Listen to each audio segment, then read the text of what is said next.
Muito bom, tendo falado disto, eu queria agora apresentar o nosso querido palestrante desta manhã. Está aí o seu currículo, pastor da Igreja da Trindade, uma igreja que está começando agora. Eu gostaria de colocar aí, pastor da Igreja Batista da Trindade, né? E bacharel em teologia pelo Mackenzie, autor de vários livros.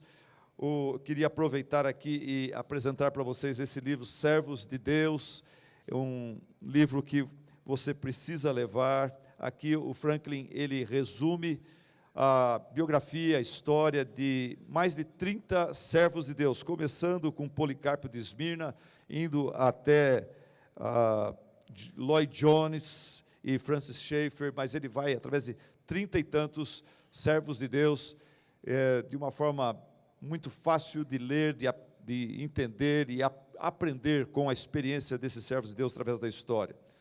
E antes de orar pelo Franklin, eu quero dizer que eu louvo a Deus por sua vida. O Franklin, ele é o meu consultor particular quando eu tenho uma dúvida, quando eu tenho uma questão teológica, ele é a pessoa para quem eu recorro, e ele vai além do que eu preciso. O Franklin, quando eu faço uma pergunta para ele responde aquela pergunta e responde outras 3, 4 perguntas, e eu agradeço a Deus porque ele é atencioso, e eu vejo que ele não faz isso só comigo, ele faz isso com qualquer pessoa. Eu tenho visto nas conferências, jovens pastores abordando a ele, e ele com muito interesse, com muita paciência e amor, ele investe, ele tem prazer em ajudar, em abençoar os outros com aquilo que Deus tem ensinado a ele.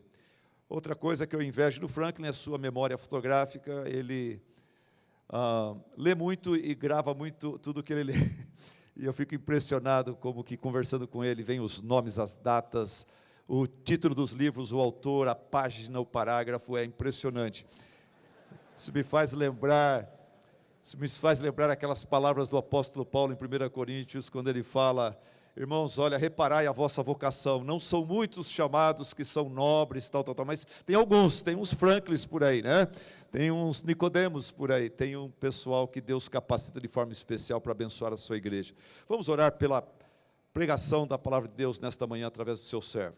Querido e amado Deus, muito obrigado pelo irmão Franklin Ferreira, Senhor. Obrigado porque ele tem sido uma bênção para a igreja brasileira. E nesta manhã, Senhor, usa teu servo. Dê a ele liberdade, dê a ele a tua unção, para que ele possa falar do seu coração aos nossos. É o que nós lhe pedimos e já te agradecemos em nome de Jesus. Amém. Amém.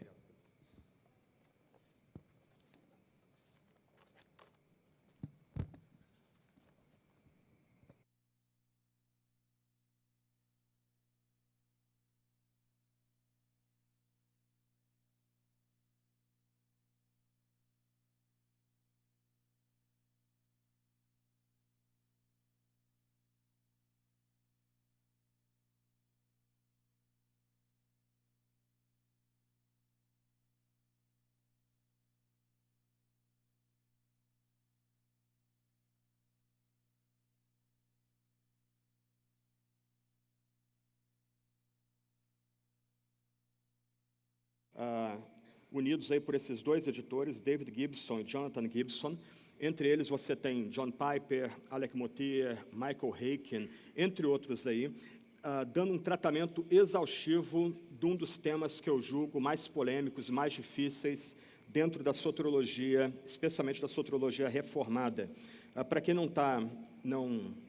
tem aí o domínio aí da linguagem, o que eles estão defendendo aqui é basicamente o que era conhecido no passado como expiação limitada, mas que tem sido sugerido aí uma mudança na nomenclatura para expiação definida.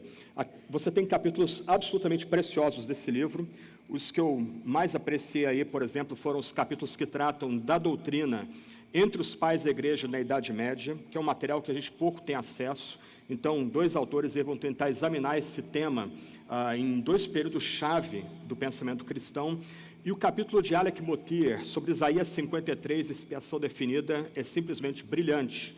Para aqueles que querem um aporte mais bíblico, mais exegético, então eu recomendaria você ir direto para o capítulo dele sobre esse tema no livro. Outros capítulos aqui muito, muito bons.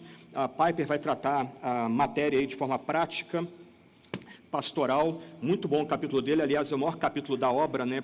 como a gente prega a doutrina, qual a relevância da doutrina para o nosso dia a dia.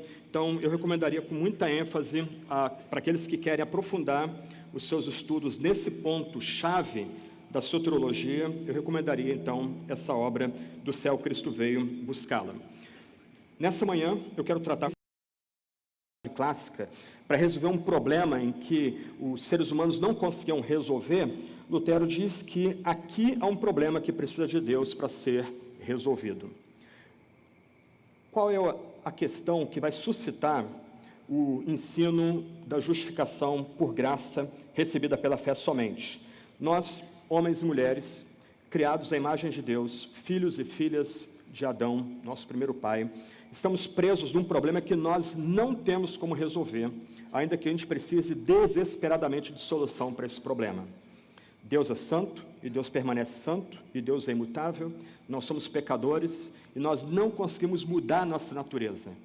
Como nós, pecadores, então, podemos nos aproximar de Deus e ter comunhão com Deus vivo, sendo que Ele é sempre santo, Ele não muda, e nós somos pecadores? Ou nós mudamos, ou Deus muda, mas Deus é imutável, Deus não tem como mudar, e nós não conseguimos transcender quem somos, nós não temos como mudar a nós mesmos. Nós estamos presos àquilo que é chamado na teologia de pecado original, quando Adão, nosso primeiro representante, para usar a linguagem que hoje é irônica do século XVII, quando nosso deputado Adão cai, todos nós caímos nele, tendo como nosso representante. Ok, captaram a piada então. Mas essa era a linguagem da teologia do século XVII sobre Adão. Ele era nosso deputado, nosso representante, nosso cabeça federal. Quando ele cai, todos nós caímos nele. E caímos com ele. Nós não só herdamos uma natureza corrupta e pecaminosa, mas nós agora vivemos debaixo da ira santa de Deus. Nós já estamos previamente condenados diante de Deus. Deus é contra nós, não por nós.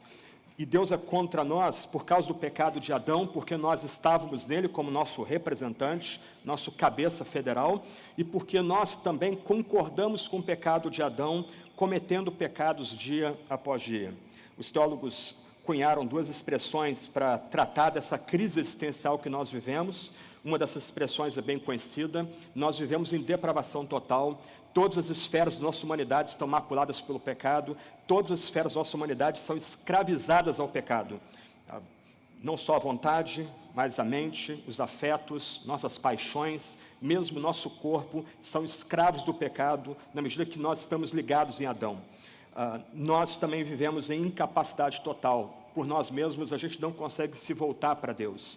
A teologia medieval tentou solucionar esse dilema, sugerindo que Deus não negaria o seu melhor àqueles que fizessem o seu melhor. Deus não negaria a sua graça àqueles que fizessem o seu melhor. Mas quem de nós consegue fazer o seu melhor diante de Deus? Nossas melhores atitudes, nossas melhores obras estão maculadas pelo pecado, elas desonram a Deus, elas não comunicam glória a Deus, porque elas são feitas, mesmo as melhores obras, por amor próprio. Como então nós podemos nos aproximar desse Deus Santo? Como nós podemos ter comunhão, comungar de amizade com Deus Santo? É uma impossibilidade. O que nós temos então diante de nós é a face irada de Deus. É a face do Deus contra nós, é o Deus juiz que está diante de nós, se nós permanecemos ligados em Adão e em seu pecado. E de acordo com Paulo, em Romanos capítulo 5, verso 12, a prova de que nós pecamos em Adão é que todos morremos. A morte é uma experiência comum a todos nós. Ela é um lembrete terrível, horroroso, de que nós pecamos em Adão, nós herdamos a culpa de Adão, nós herdamos a natureza pecaminosa de Adão, logo todos nós morremos. Morremos em Adão de forma imediata, já nascendo espiritualmente mortos, e se nós não recebermos Cristo, dado a nós por pura graça, recebido por fé, nós morreremos eternamente, nós provaremos a pena eterna. Então nós estamos presos a um problema que só Deus pode resolver. Nós não temos como resolver esse dilema, nós não temos como transcender aquilo que nós somos da forma mais pessoal, mais íntima possível. Nós somos nascidos e criados em pecado, nós somos escravos do mundo, da carne e do diabo, nós não conseguimos transcender uma vontade caída, a vontade que nós temos, a vontade escravizada. Qual é a resposta bíblica para esse dilema, para essa tensão, esse problema que somente Deus pode resolver? A resposta bíblica vem de Romanos capítulo 3, verso 26. Deus, que é justo, também Ele é justificador.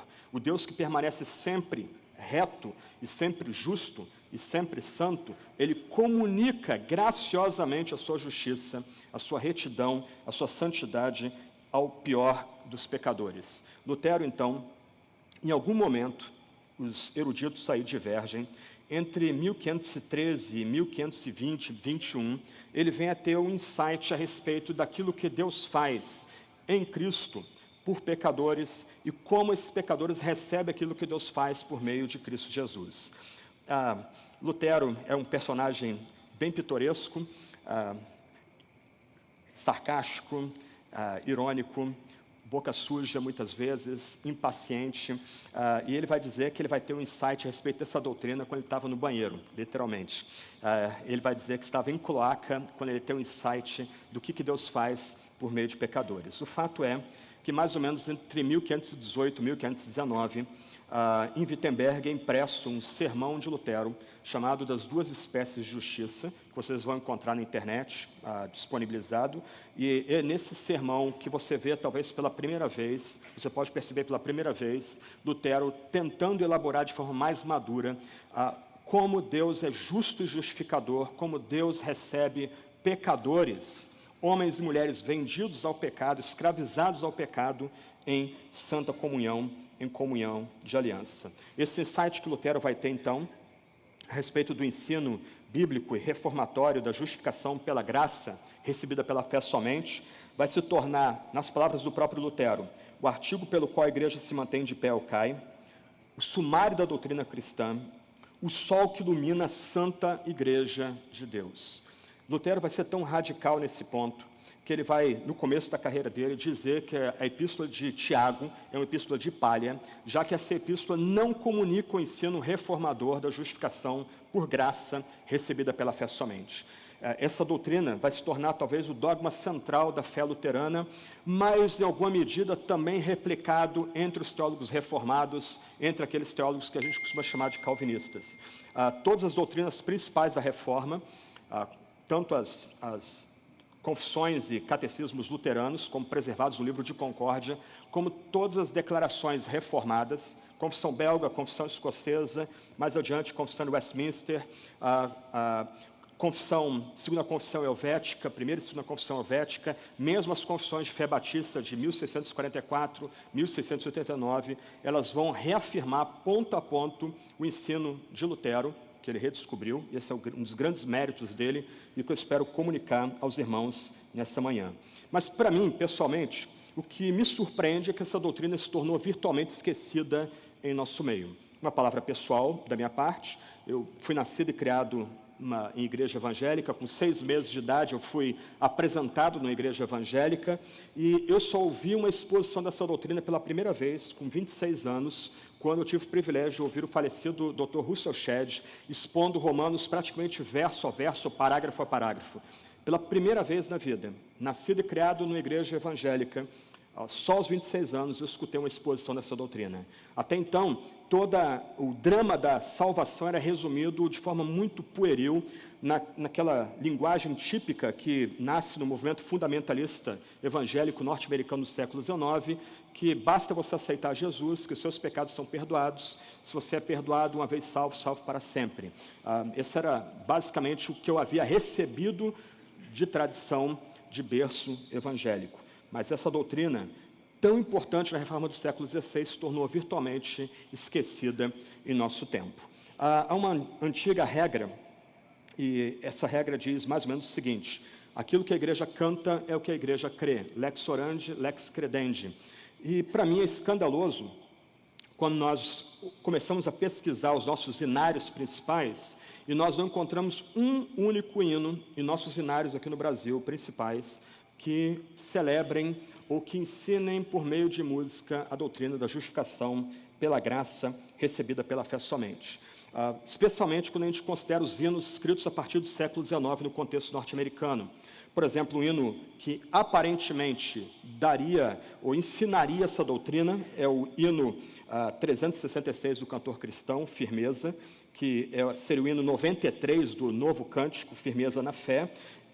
No original, num dos seus últimas estrofes, ele retrata o ensino da justificação pela graça recebida pela fé somente. Mas em língua portuguesa, ainda que a primeira estrofe esteja correta, a primeira estrofe, vocês vão lembrar, diz o seguinte: em nada ponho a minha fé, senão na graça de Jesus, no sacrifício remidor, no sangue do bom Redentor.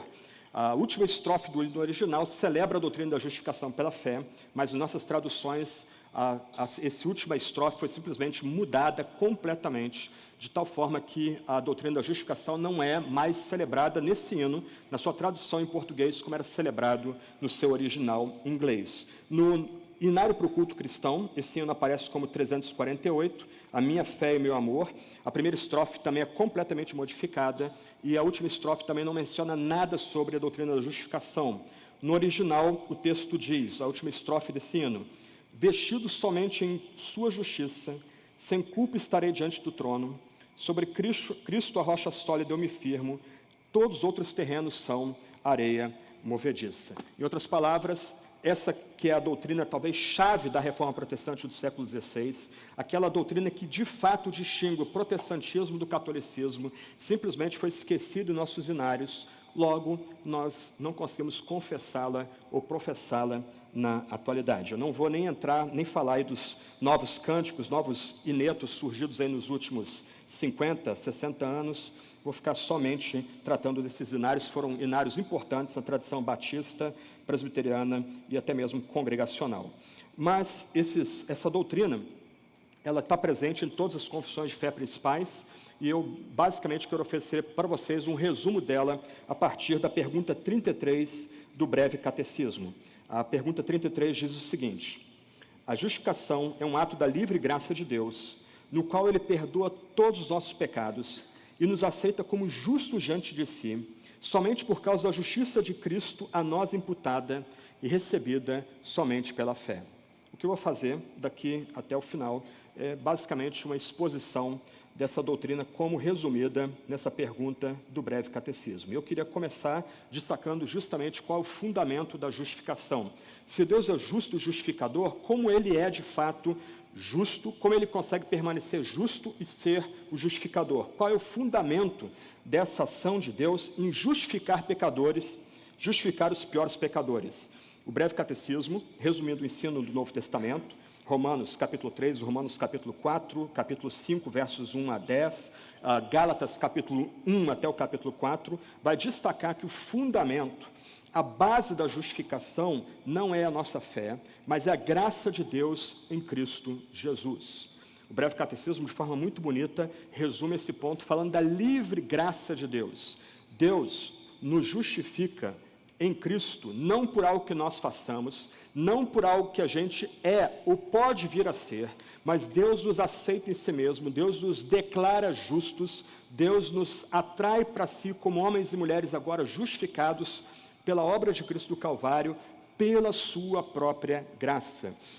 Nós resumimos graça como favor imerecido, e de fato essa justiça é comunicada simplesmente porque Deus quer comunicá-la. Isso que significa a graça livre de Deus. Deus nos justifica não por algo que Ele prevê em nós, não por algo que Ele prevê que faremos ou como responderemos a Ele, mas Deus nos justifica porque Ele quer nos justificar, porque Deus é completamente gracioso, Deus é todo graça, livre graça. Isto é, essa graça não está atrelada, não está acoplada a algo que o ser humano faça ou deixe de fazer. Então, o fundamento, a base do que Deus faz em Cristo por nós é a sua própria graça. E é sempre bom distinguir graça e misericórdia. As duas palavras não são sinônimo. Por misericórdia de Deus, a Bíblia quer comunicar a ideia que Deus não dá aquilo que merecemos. Deus, por assim dizer, tira a sua mão de ira de sobre nós. Por outro lado, graça é Deus dar justamente o que nós não merecemos por causa do que Cristo fez na cruz, naquela cruz de vergonha e dor, como dizia o antigo hino. Então, o fundamento da justificação é a graça de Deus em Cristo Jesus. É a comunicação da satisfação de Cristo, da sua justiça e santidade ao pecador. E a linguagem que Paulo, em Romanos capítulo 4, vai toda a perfeita obediência de Cristo, toda a santidade de Cristo, toda a vida perfeita de Cristo, contada como vida meritória, é colocada em nossa conta. Nós somos cobertos, por assim dizer, como por um manto com a justiça perfeita de Cristo. Em outras palavras, Cristo foi feito legalmente responsável pelos pecados dos crentes e sofreu o justo castigo que esses crentes mereciam. Você pode ler sobre isso em 2 Coríntios, capítulo 5, verso 21, 1 Pedro, capítulo 2, verso 24. Quando nós olhamos uma imagem de Cristo crucificado, e eu vou enfatizar um pouco mais isso amanhã e na quinta-feira, amanhã à tarde, quinta-feira de manhã, mas quando nós olhamos a imagem de Cristo crucificado, quando nós lemos as narrativas dos evangelhos de Cristo crucificado, Paulo domina aquele drama no Gólgota, lembrando que se de um lado nós recebemos a perfeita santidade de Cristo sobre nós, do outro lado, Cristo é humilhado, Cristo é esmagado, Cristo é espancado e debochado, Cristo é levantado na cruz sangrenta por causa do meu pecado e por causa do seu pecado. Ele é reputado por Deus como o nosso representante, o nosso segundo Adão, como aquele que recebe sobre si a ira de Deus sobre o nosso pecado. Então, quando os pecados do crente foram imputados a Cristo, o ato de Deus tratar Cristo legalmente responsável pelos nossos pecados não torna Cristo pecador. Alguns desses pregadores da mensagem de prosperidade vieram ensinar que na cruz Cristo se torna um tipo de diabo, Cristo é esmagado no inferno por causa dos nossos pecados, mas a natureza de Cristo é modificada na cruz.